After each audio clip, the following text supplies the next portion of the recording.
우리 찬송가 263장입니다. 263장 찬양하겠습니다.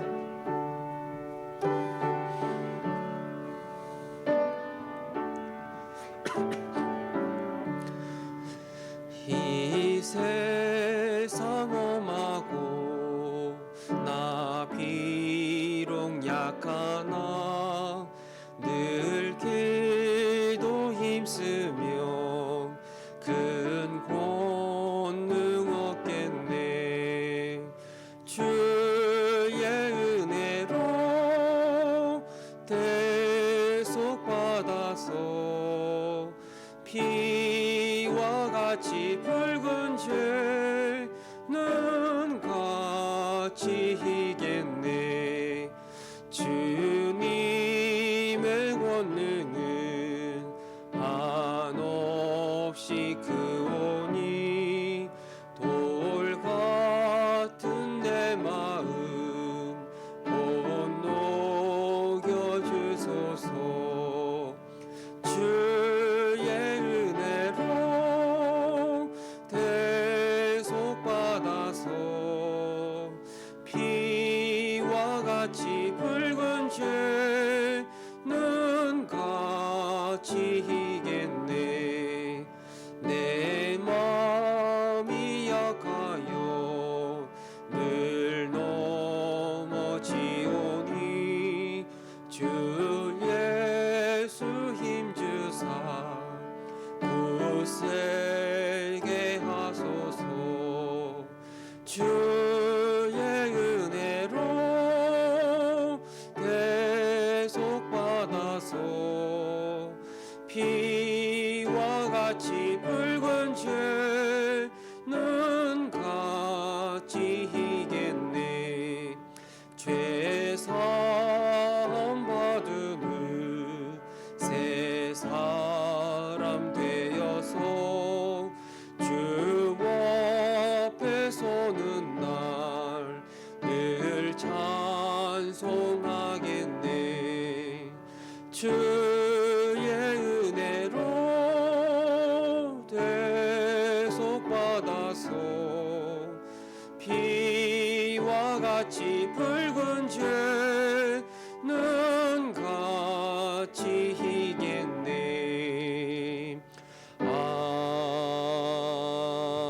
아멘.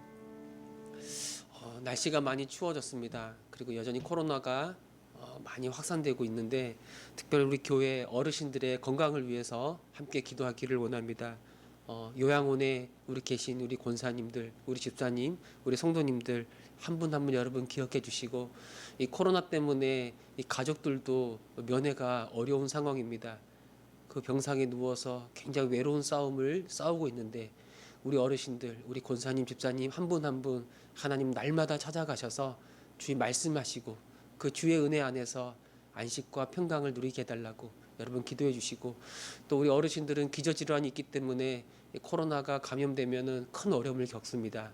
또 날도 많이 추워져서 여러 가지 낙상의 위험도 있는데 하나님께서 우리 교회 우리 은퇴하신 우리 권사님, 집사님, 우리 모든 성도님들을 붙잡아 주셔서 이 어려운 고비를 잘 감당하고 극복하고 건강을 되찾고 또 날이 좀 풀리고 코로나가 진정되고 모두가 함께 나와 함께 예배드릴 수 있는 그런 날이 속히 임하게 해달라고, 우리 시간에 우리 교회를 위해서 열심히 살았던 우리 교회 어르신들, 우리 권사님, 우리 은퇴하신 집사님들 기억하면서 함께 기도하겠습니다. 하나님 아버지, 날이 많이 추워졌습니다. 이 추운 겨울을 우리가 잘 감당할 수 있기를 원합니다. 특별히 우리 교회 은퇴하신 권사님, 장로님, 집사님 한 명 한 명 주께서 기억해 주시기를 원합니다. 특별히 요양원에 계시는 우리 강인희 권사님, 우리 김승화 권사님, 우리 김중자 선생님, 우리 이모호 성도님 주님께서 기억해 주시고, 참 병상에 누워서 아무것도 할 수 없는 그런 답답함 가운데 있고 사랑하는 가족들도 면회할 수 없는 그런 열악한 상황이지만 하나님 주님께서 날마다 그곳에 찾아가셔서 강한 손 붙잡아 주시고 그들이 주의 음성을 듣고 주의 말씀을 듣고 주님 안에서 안식과 평강을 누릴 수 있도록 역사하여 주옵소서. 날이 많이 추워졌습니다. 또 코로나가 점점 확산되고 있습니다. 우리 어르신들 코로나에 감염되면 기저질환 때문에 쉽게 회복되기가 어려운데 하나님 불쌍히 여겨주셔서 한 사람도 감염되지 아니하도록 지켜 보호하여 주시고 또 이 어려운 겨울에 이 추운 겨울을 고비를 잘 감당하고 극복하게 해 주셔서 날이 풀리고 코로나가 잠잠해지고 다시 교회 문이 활짝 열렸을 때에 함께 나와 기쁨으로 주께 예배하며 주님을 찬양할 수 있도록 은혜 베풀어 주옵소서. 주께서 저들을 버리지 아니하시고 함께 하심을 믿습니다. 아멘. 하나님 아버지, 날씨가 많이 쌀쌀해졌습니다. 특별히 우리 교회 은퇴하신 우리 어르신들 한 명 한 명 주님께서 기억해 주시고 그의 삶 가운데 찾아가셔서 품어주시며 그래서 이 어려운 고비, 이 추운 날들을 잘 감당하고 극복할 수 있도록 인도하여 주옵소서. 특별히 요양원에 계시는 우리 권사님, 집사님 한 분 한 분 찾아가 주셔서 지금 가족들도 신방할 수 없는, 면회할 수 없는 정말 어려운 시간이지만 하나님이 날마다 함께 하시기에 오히려 그 시간이 주님을 깊이 만나고 깊이 경험할 수 있는 평강과 안식의 시간들이 되게 하여 주옵소서. 속히 이 어려운 고비가 속히 지나가게 하여 주셔서 모두가 건강한 모습으로 나와 함께 하나님을 예배하게 하여 주시기를 소망합니다. 하나님 불쌍히 여겨주시고 붙잡아 주시옵소서. 감사드리며 우리 주 예수 그리스도의 이름으로 기도합니다. 아멘. 말씀 보겠습니다. 사무엘상 22장입니다. 사무엘상 22장 우리 9절부터 보겠습니다. 9절부터 23절을 보겠습니다. 9절부터 23절 우리 한 절씩 교독하겠습니다. 그때에 에돔 사람 도액이 사울의 신하 중에 섰더니 대답하여 이르되 이새의 아들이 노베 와서 아이두베의 아들 아히멜렉에게 이른 것을 내가 보았는데 아히멜렉이 그를 위하여 여호와께 묻고 그에게 음식도 주고 블레셋 사람 골리앗의 칼도 주도이다. 왕이 사람을 보내어 아히두베의 아들 제사장 아히멜렉과 그의 아버지의 온 집 곧 노베에 있는 제사장들을 부르매 그들이 다 왕께 이른지라. 사울이 이르되 너 아히두베의 아들아 들으라. 대답하되 내 주여 내가 여기 있나이다. 사울이 그에게 이르되 내가 어찌하여 이새의 아들과 공모하여 나를 대적하여 그에게 떡과 칼을 주고 그를 위하여 하나님께 물어서 그에게 오늘이라도 매복하였다가 나를 치게 하려 하였느냐 하니 아히멜렉이 왕에게 대답하여 이르되 왕의 모든 신하 중에 다윗같이 충실한 자가 누구인지요. 그는 왕의 사위도 되고 왕의 호위대장도 되고 왕실에서 존귀한 자가 아니니까. 내가 그를 위하여 하나님께 물은 것이 오늘이 처음이니까 결단코 아니니이다. 원하건대 왕은 종과 종의 아비의 온 집에 아무것도 돌리지 마옵소서. 왕의 종은 이 모든 크고 작은 일에 관하여 아는 것이 없나이다 하니라. 왕이 이르되 아히멜렉아 네가 반드시 죽을 것이요 너와 네 아비의 온 집도 그러하리라 하고 왕이 좌우의 호위병에게 이르되 돌아가서 여호와의 제사장들을 죽이라. 그들도 다윗과 합력하였고 또 그들이 다윗이 도망한 것을 알고도 내게 알리지 아니하였음이니라 하나 왕의 신하들이 손을 들어 여호와의 제사장들 죽이기를 싫어한지라. 도액에게 이르되 너는 돌아가서 제사장들을 죽이라 하며 에돔 사람 도액이 돌아가서 제사장들을 쳐서 그날에 세마파 에봇 입은 자 85명을 죽였고 제사장들의 성읍 노베 남녀와 아이들과 젖 먹는 자들과 소와 나귀와 양을 칼로 쳤더라. 아히두베 아들 아히멜렉의 아들 중 하나가 피하였으니 그의 이름은 아비아달이라. 그가 도망하여 다윗에게로 가서 사울이 여호와의 제사장들을 죽인 일을 다윗에게 알림해 다윗이 아비아달에게 이르되 그날에 에돔 사람 도액이 거기 있기로 그가 반드시 사울에게 말할 줄 내가 알았노라. 내 아버지 집에 모든 사람 죽은 것이 나의 차시로다. 같이 읽겠습니다. 두려워하지 말고 내게 있으라. 내 생명을 찾는 자가 내 생명도 찾는 자니 내가 나와 함께 있으면 안전하리라 하고. 아멘. 이 다윗이 아둘람 굴에 숨어 있다는 소식을 듣고 그의 아비와 그의 가족과 또 그의 온 친척이 그를 찾고 그에게로 내려갔습니다. 뿐만 아니라 이 환난 당한 자, 그다음에 빚진 자들, 또 마음이 원통한 사람들이 다 다윗을 찾아 그와 함께 했는데 그 수가 400명이나 되었다고 말씀했습니다. 그리고 이때 이 선지자 갓이 다윗을 찾아왔는데 다시 유다 땅으로 돌아가라는 하나님의 말씀을 전할 때 그 말씀을 듣고 다윗은 곧바로 순종하여 이제 유다 헤레 숲을 부근에 거하게 됩니다. 이 사울이 다윗을 죽이려고 여러 일들을 감당했는데 이제 그 신하들을 채근하면서 왜 너희들은 이 다윗이 있는 곳을 나에게 말하지 않느냐라고 그렇게 책망을 하고 있었습니다. 아마 사울은 그의 신하들이 다윗과 모의해서 그래서 자기를 반역하고 또 여러 가지 계획들을 세우고 있었다고 그렇게 마음속에 품고 있었던 것 같습니다.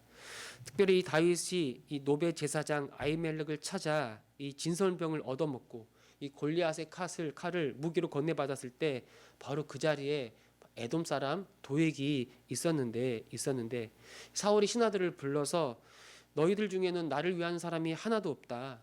음모를 꾸미는 사람들을 나에게 고발하는 사람들도 없다라고 책망하자 그때 도액이 나서서 제사장 아히멜렉이 다윗을 도왔다라고 그렇게 고발하는 겁니다. 그래서 사울이 자기 신하를 이 제사장 아히멜렉과 그 제사장 집안 모든 사람들, 이 제사장들이죠. 모든 제사장들을 다 불렀는데 아히멜렉이 이 다윗과 공모해서 자기를 반역하고 그 반역을 꾀한 자라고 그를 신문하고 그를 계속해서 이야기하고 있는 겁니다. 다윗에게 네가 떡과 칼을 주었다. 이런 이야기를 하고 또 다윗을 위해 하나님께 물었다라고 그렇게 또 이야기합니다. 아마 이 말은 다윗을 위해 하나님께 물었다. 이 말은 다윗이 현재 유다에 들어와서 헤레 수풀에 이렇게 숨어 지냈는데 아마 다윗이 사울을 언제 공격해야 됩니까?라고 하나님께 이 제사장을 통해서 물었다라고 그렇게 지금 사울이 오해하고 있는 거예요. 이야기를 들었던 아히멜렉은 굉장히 억울하고 황당하지 않습니까? 다윗이 혼자 아히멜렉을 찾아왔을 때 먼저 놀란 사람은 아히멜렉이었어요. 그러자 이 다윗이 나는 사울 왕의 은밀한 명령을 수행하기 위해서 여기 혼자 왔다라고 그렇게 얘기했었고 지금 자기 군사들, 자기 수하들은 다른 곳에 지금 매복해 숨어 있고 우리가 정한 날, 정한 곳에 내가 다시 그들을 만나기로 했다라고 그렇게 아히멜렉에게 얘기한 사람이 다윗이에요.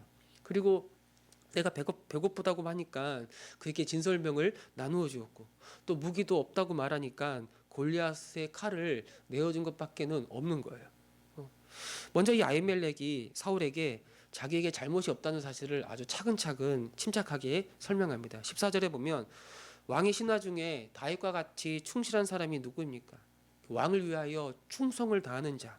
그렇죠. 왕을 위하여 충성을 다하는 그 충실한 신하를 돕는 것은 결국 왕을 돕는 건데 이건 왕에게도 유익한 일이지 않겠습니까? 라고 말하는 거예요. 그 다음에 이 다윗은 왕의 사위요, 왕의 호위대장이요, 왕실에서도 존귀함을 받는 사람인데 어떻게 그런 사람이 사울 왕을 대적할 수가 있겠습니까? 이건 상상도 못하는 일입니다. 라고 다시 한번 이야기하는 거예요. 또 내가 다윗을 위해 하나님께 기도하고 하나님께 물었던 것은 그때가 처음이 아니라 무슨 말이냐면 그 전에도 계속 해왔던 일이라고 말하는 거예요. 그러니까 아마도 다윗은 여러 전쟁을 앞두고 있을 때 이 아비멜렉을 찾아서 하나님의 뜻이 무엇인지를 늘 묻고 그래서 도움을 구했던 그런 사람이었던 것 같아요. 그래서 아히멜렉은 내가 도망하는 다윗을 도와주고 내가 그와 함께 반역을 모의하기 위해서 하나님의 때를 묻기 위해서 기도했던 것이 아니라 그저 나는 평소대로 다윗을 위해 하나님께 물었던 것뿐입니다라고 그렇게 말하고 있어요. 그 다음에 마지막으로 아히멜렉은 나 역시 당신의 종 사울의 종, 왕의 종으로서 이 모든 일에 대해서는 저는 아는 바가 하나도 없습니다. 다윗이 설령 왕을 대적해서 반역을 모의했다 하더라도 저는 이 일에 대해서 아무것도 모릅니다. 저는 그저 당신을 섬기는 제사장이고 이스라엘 백성을 섬기는 제사장일 뿐입니다. 라고 그렇게 말하고 있는 거예요. 그러나 이 아히멜렉이 자기가 무죄하다는 걸 이렇게 정확하게 아주 차분하게 말하고 있는데도 불구하고 항변했는데도 불구하고 사울은 아히멜렉과 그의 모든 가족, 그의 친족들을 다 죽이라고 그렇게 명령합니다.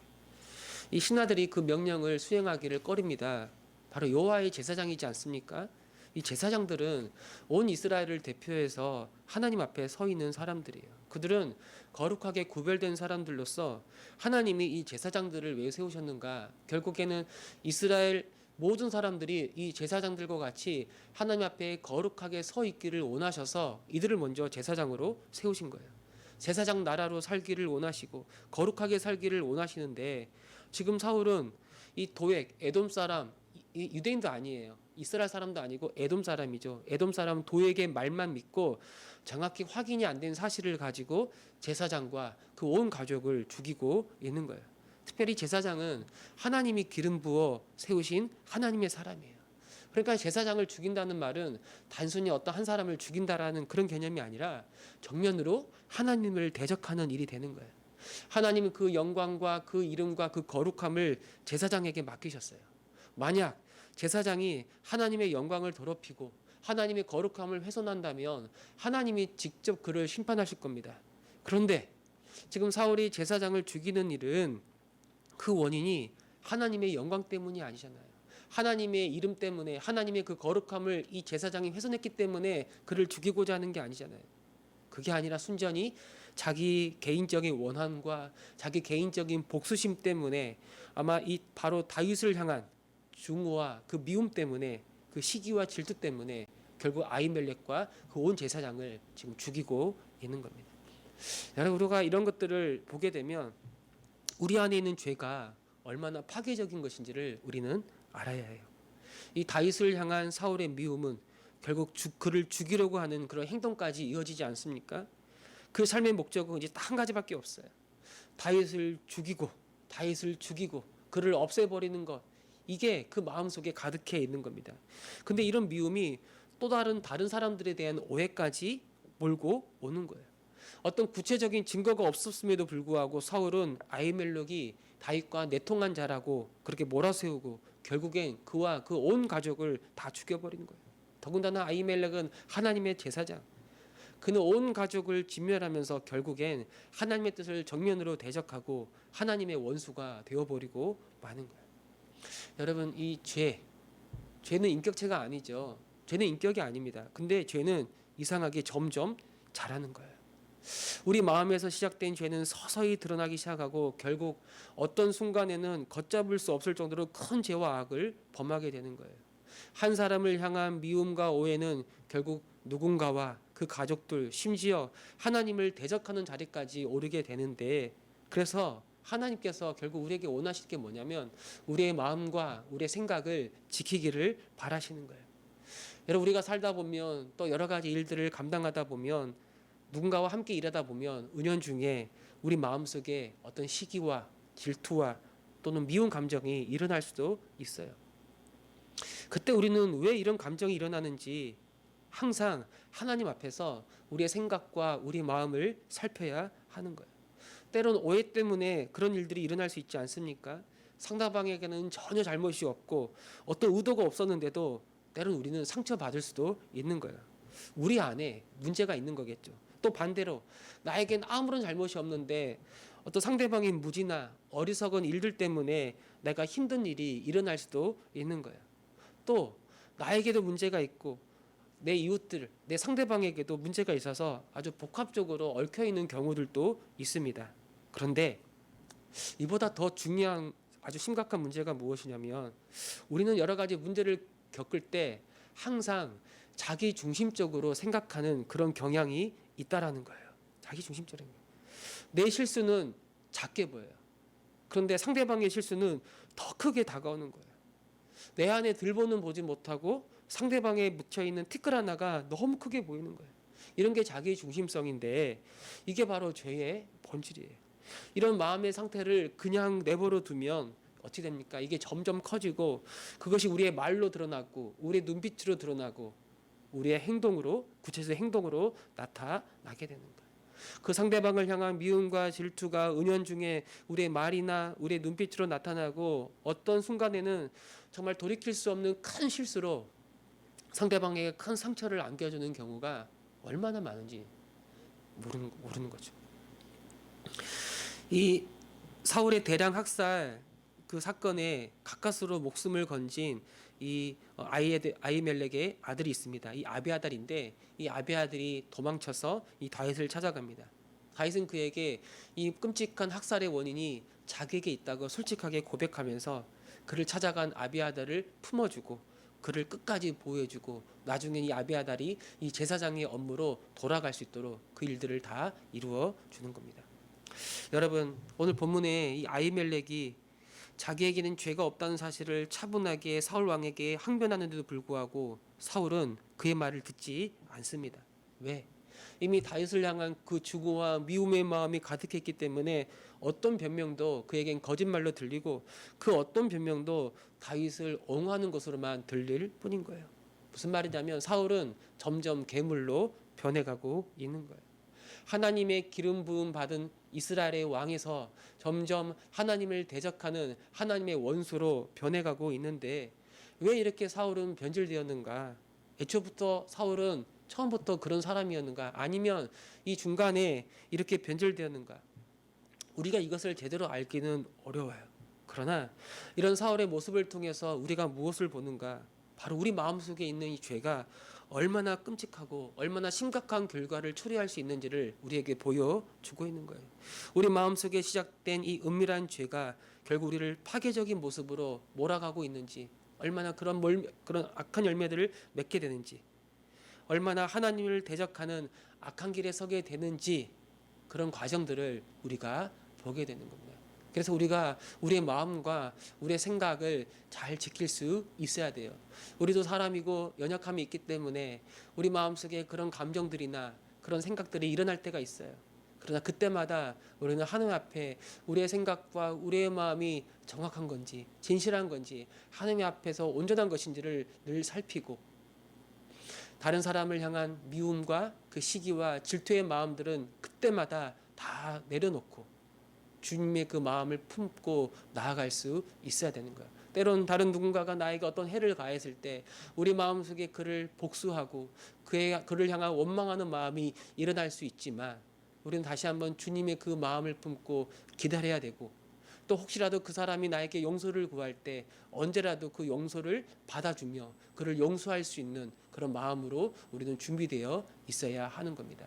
하나님, 우리의 마음을 지켜주옵소서. 어떤 일을 만나더라도 흔들리지 말게 하시고 우리 마음속에 그 죄의 싹이, 죄의 씨가 뿌려졌을 때 그때마다 주 앞에 엎드리게 하시고 늘 정결하고 깨끗한 마음을 가지고 깨끗한 생각을 가지고 사람들을 대하고 그렇게 살아가는 자가 되게 하여 주옵소서. 이 새벽 이렇게 기도하며 나아가는 저와 여러분 우리 모두가 되시기를 소망합니다.